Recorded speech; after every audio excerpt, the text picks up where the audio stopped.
नमस्कार,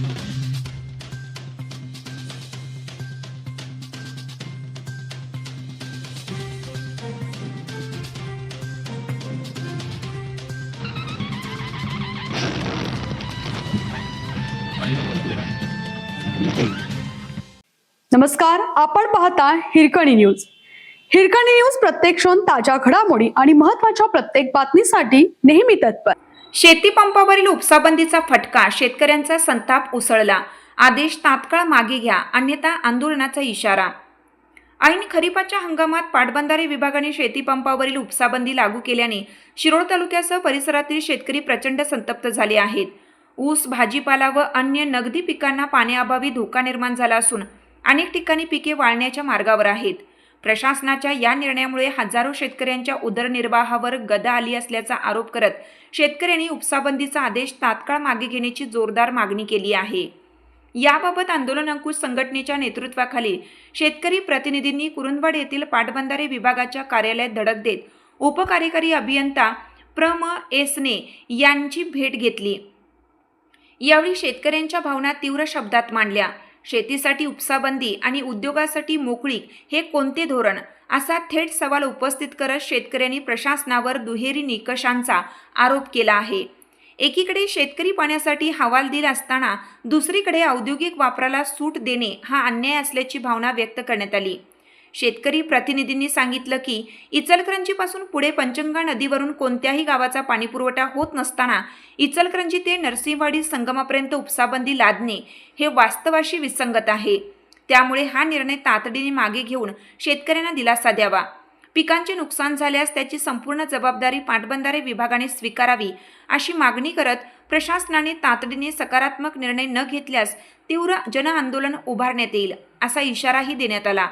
यावेळी आंदोलन अंकुश संघटनेचे प्रमुख धनाजी सुडमुंगे, जिल्हाध्यक्ष दीपक पाटील, राकेश जगदाळे, गोपाळ चव्हाण, बंडू बरगाले, प्रभाकर बंडगर, गोवर्धन माने, आनंदा भातमारे, कमिल इनामदार, शिवाजी काळे, अनिल हुपरीकर, संभाजी माने यांच्यासह अनेक शेतकरी उपस्थित होते। शेतकऱ्यांचा पाण्यावर हक्क उपसाबंदी नव्हे तर दिलासा द्या।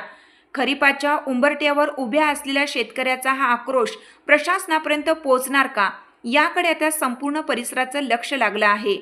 राहुल गायकवाड, सहसंपादक, हिरकणी न्यूज। शेती म्हणजे काय असते माहीत नाही। रात्री त्या लोकांनी शेतकऱ्यांची उपसाबंदी केली आणि जे शेतकरी लावणी करायला लागल्या, ज्यांचा भाजीपाला आहे, ज्यांनी खतं टाकल्यात, त्यांचा रातोरात लाईट उपसा बंद करून त्यांचं नुकसान ह्या सचिवांच्या या एका आदेशामुळे झालेलं आहे। आणि या आदेशामध्ये सचिवांनी म्हटलेलं आहे की पिण्याचं पाणी आरक्षित सोडून कुणालाही पाणी द्यायचं नाही। पण या लोकांना ह्या आदेशाच्या उलट निरोप आहेत आणि या लोकांनी फक्त शेतकऱ्यांचं पाणी बंद केलंय, बाकी सगळ्यांचं औद्योगिक असेल, इतर वापरासाठीचं असेल, इंडस्ट्रीच्या बाकीच्या लाईन असतील, हे सगळं पाणी चालू आहे। मग शेतकरी या देशात काय दुश्मन आहे का, ज्याचं तुम्ही पहिलं रातोरात पाणी बंद करताय? आता आम्ही ना 1 तास दिलेला आहे। 1 तासाच्या आत या तेरवड बंधाऱ्यापासून शिरोळ बंधाऱ्यापर्यंत कुठल्याही पिण्याच्या पाण्याची लाईन चालू नाही। सगळं पाणी हे दूषित आहे आणि हे पाणी शेतकऱ्याला उचलायला द्यावं, हे बंद करायला खरं तर नको होतं। पाट्या टाकण्याचं काम या सचिवापासून इथं शाखा अभियंत्यापर्यंत ही लोक पाटबंधाऱ्याचे करायला लागलेले आहेत आणि हे पूर्णपणे चुकीचं आहे। ज्या ठिकाणी कुठल्याही लाईन नाही त्या ठिकाणी शेतीला पाणी द्यायला खरं तर यांनाच नाही अडवायचं कारण नव्हतं।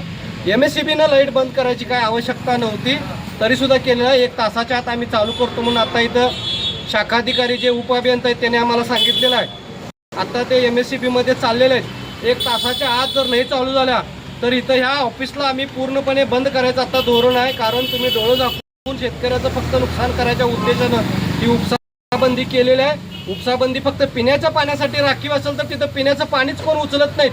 मग ह्या लाईनच बंद व्हायला नसायला पाहिजे होत्या। MSCBला हे सांगायला नको होतं।